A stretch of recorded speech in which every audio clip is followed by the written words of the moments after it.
हाँ तो नमस्कार साथियों, मैं हूँ दशरथ चौधरी और तरंग क्लासेस पर एक बार पुनः आप सभी विद्यार्थियों का बहुत बहुत स्वागत। मित्रों, आज हमारी रीजनिंग की क्लास रहेगी, क्लास फर्स्ट, जिसमें टॉप 10 प्रश्न लेकर मैं आपके सामने उपस्थित हुआ हूँ। हाँ, ये प्रश्न जो बीएसटीसी और पीटीटी के लिए बहुत ही इंपॉर्टेंट है, पटवार के लिए भी, कांस्टेबल के लिए भी, रीजनिंग सभी में आती है। ठीक है, अच्छे प्रश्न है, आपके कंसेप्ट भी क्लियर होगी, आपके जितने भी विद्यार्थी हैं उसके बेसिक कंप्लीट करनी हो तो ये टेस्ट सीरीज आप ज़रूर लगाना। इससे आपको लगभग नए तरीके के कैसे प्रश्न आते हैं वो आपको समझ, और इसी के साथ साथ जैसे कई बार प्रश्न ऐसे आते हैं जिसकी हमें लैंग्वेज समझ नहीं आती है और हम एग्ज़ाम में प्रश्न गलत कर बैठते हैं, तो वो सारे कंसेप्ट आपके आज क्लियर हो जाएंगे। ठीक है, मैं आपको आसानी बल्कि पूर्ण विश्वास दिलाता हूँ, आपका यहाँ प्रश्न करने के बाद एक भी प्रश्न आपका गलत नहीं होगा। लगभग आप कंसेप्ट तक पहुँच जाओगे और कंसेप्ट होने के बाद आप उसका उत्तर भी ढूंढ लोगे। ठीक है, कैसे कंसेप्ट समझना है ये अपने आप स्क्रीन पर पहला प्रश्न है, इसको आप पढ़िए। प्रश्न को 4 ऑप्शन से 5 सेकंड का आपके पास टाइम है। प्रश्न क्या है?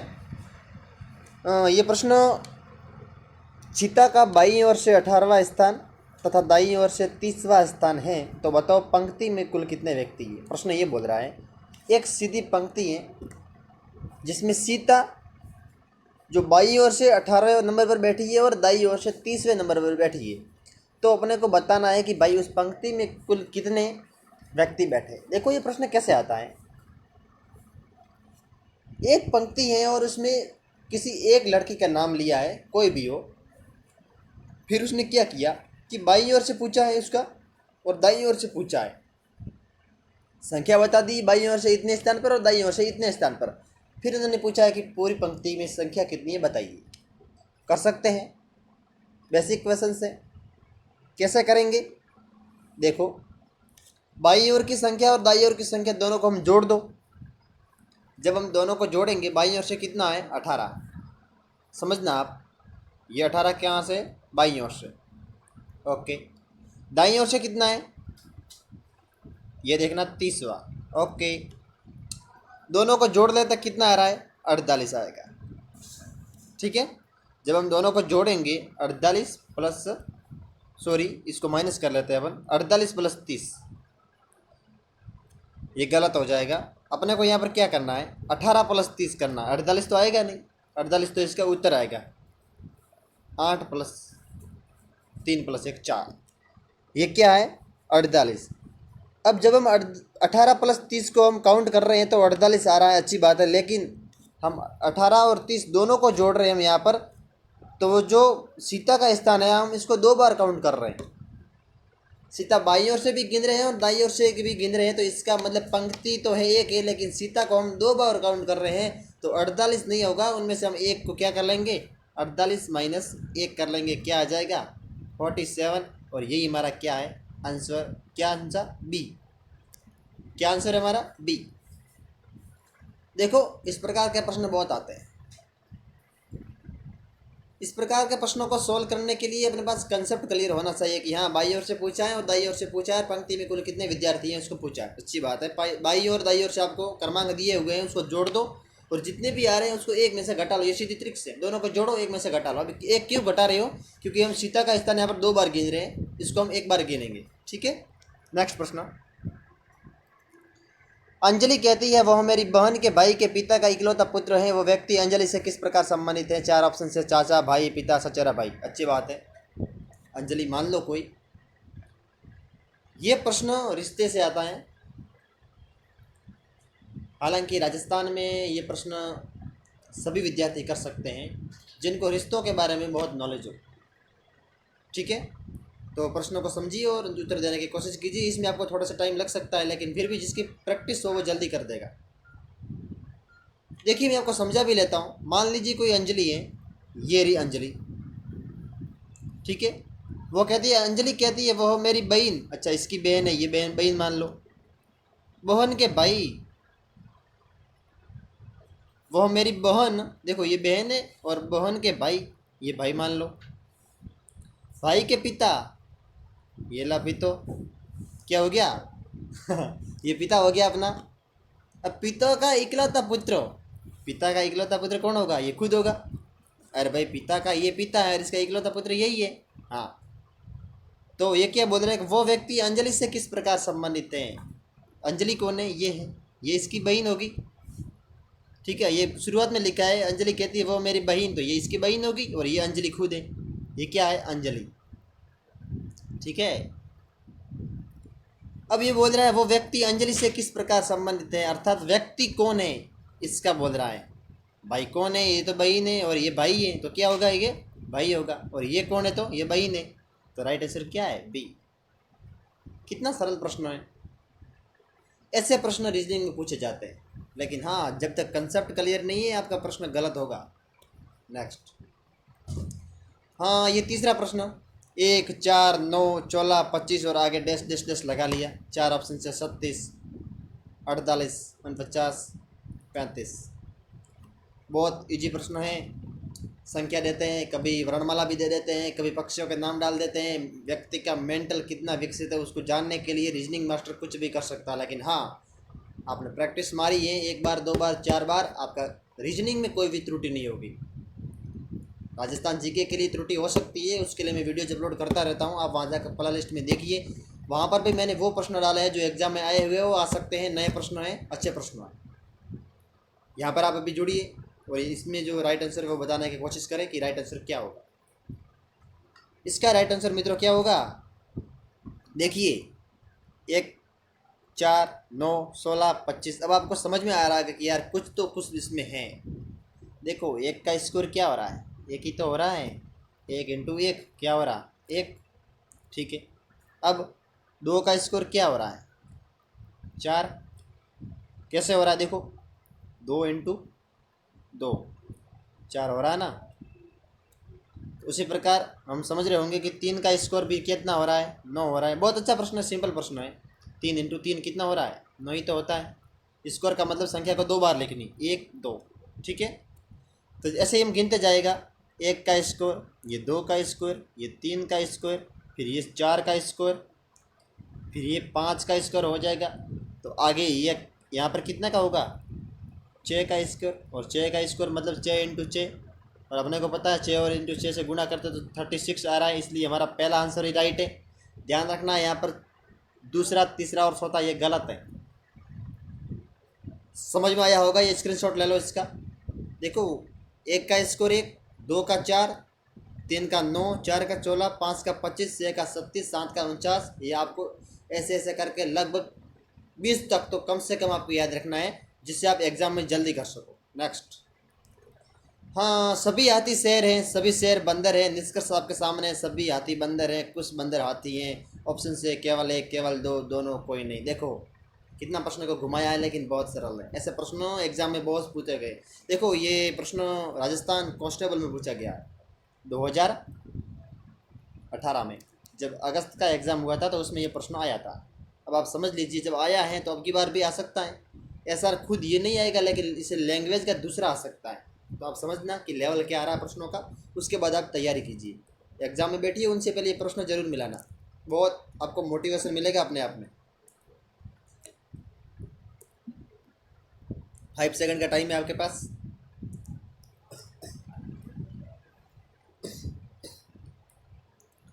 देखिए मित्रों, हम यहाँ पर समझ लें एक बार पुनः। सभी हाथी शेर है, इसका मतलब ये हाथी है।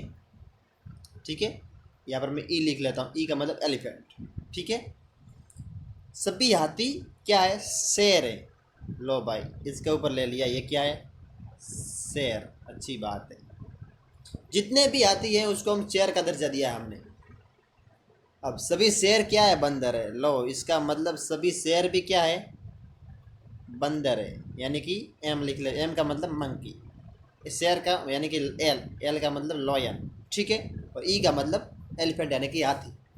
अब निष्कर्ष अपना क्या बोल रहा है, सभी हाथी बंदर है। देखिए सभी हाथी बंदर है, हाँ हो सकते हैं। जब सभी हाथी शेर हैं इसका मतलब सभी हाथी बंदर भी हो सकता है, इसका मतलब हमारा निष्कर्ष ये तो बिल्कुल राइट है। अब दूसरा क्या होता है, दूसरा अपना निष्कर्ष है वो क्या बोल रहा है, कुछ बंदर हाथी है। देखिए ये बंदर की बात, ये लाइन है, हाथी की वह ये। देखो कुछ बंदर हाथी हैं, हाँ कुछ बंदर हाथी हो सकते हैं, लेकिन जितने भी बंदर हैं वो सारे बंदर हाथी नहीं हो सकते। कुछ बंदर तो हाथी हो सकते हैं, लेकिन सारे बंदर या फिर सभी बंदर हाथी नहीं हो सकते, ये आपको ध्यान रखना है। अर्थात हमारे यहाँ पर निष्कर्ष 1 और 2 दोनों सही है। इसका मतलब हमारा ऑप्शन नंबर 3 राइट है। पहला दूसरा गलत हो जाएगा, चौथा का यहाँ पर कोई लेना देना नहीं है। अब आप समझ जाइए, ऐसे प्रश्न आता है कुछ और सभी से, तो आपका कंसेप्ट क्लियर होना चाहिए कि जो बाहर की वस्तु जो बड़े में होती है, यदि कुछ बोल रहा है तो कुछ हो सकता है, लेकिन सभी बोल रहा है अंदर के लिए तो गलत होगा। कुछ बंदर हाथी हो सकते हैं, लेकिन सभी बंदर हाथी नहीं हो सकते, क्योंकि ये वाला संख्या बड़ी है और ये वाली संख्या छोटी है। अब इतनी सारी संख्या इसमें नहीं समा सकती, लेकिन हाँ, ये सारी संख्या इसमें आराम से समा सकती है बाहर वाले में। ये समझना, आपका कंसेप्ट क्लियर होना चाहिए, डाउट नहीं। नेक्स्ट, हाँ असंगत है। शायद राजधानी आपको दे दिए, एक राज्य का नाम है, अब आपको साँटना क्या है? पटना, मुंबई, लखनऊ, मिजोरम।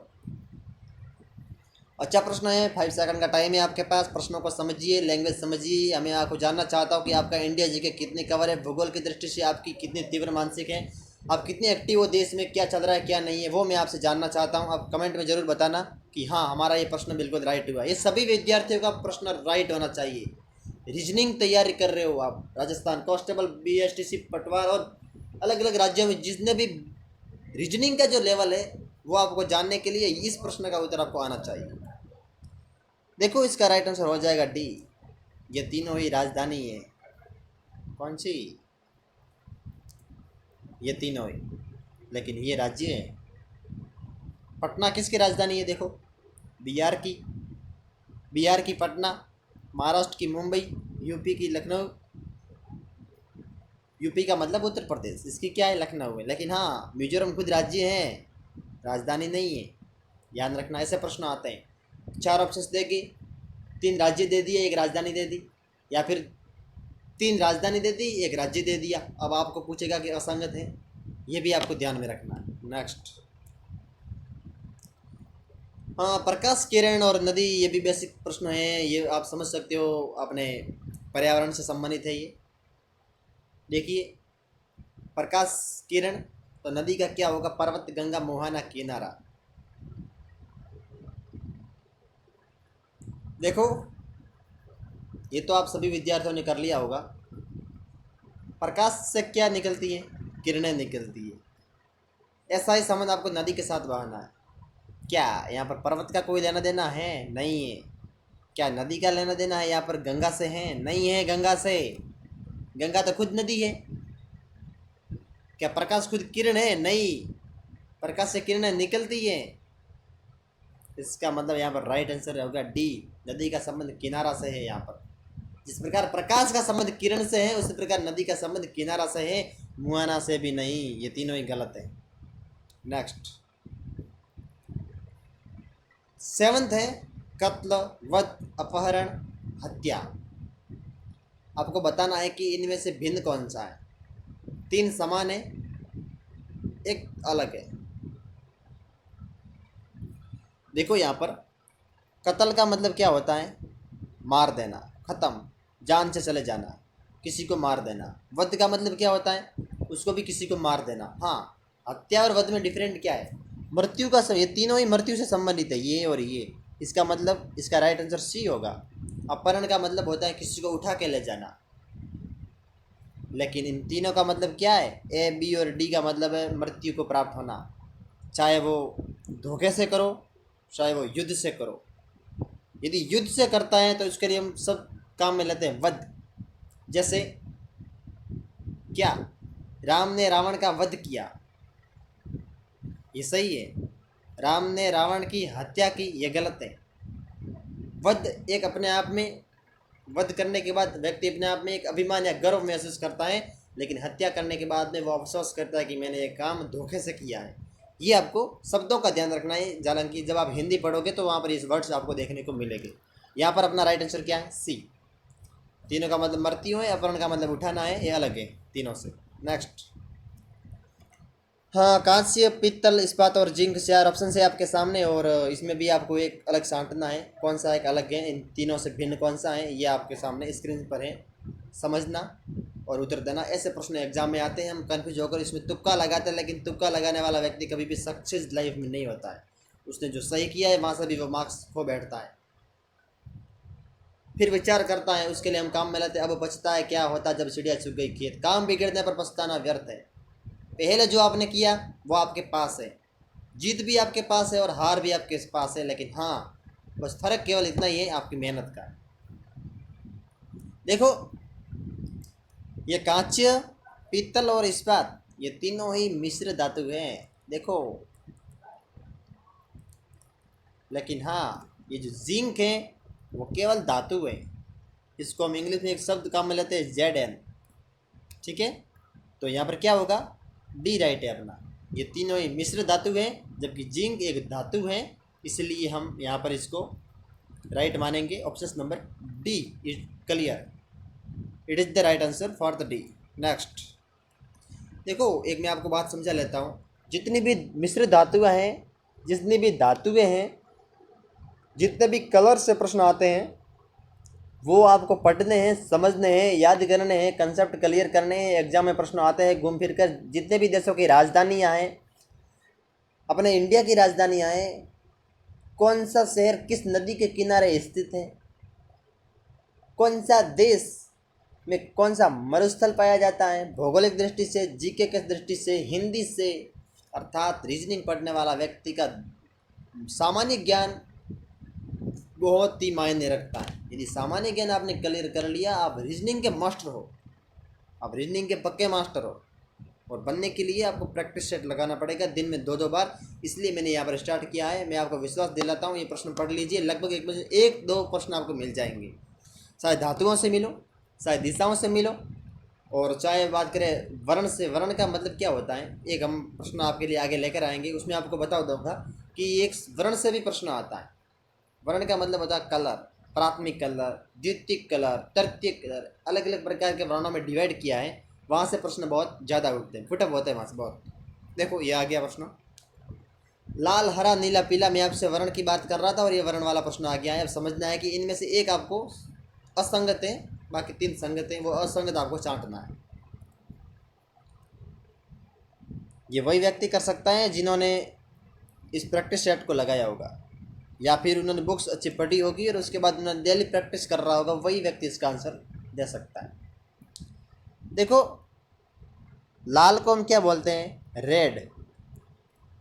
हरा को हम क्या बोलते हैं, ग्रीन। अब मैं ऐसे यूज कर सकता हूँ क्या, आर,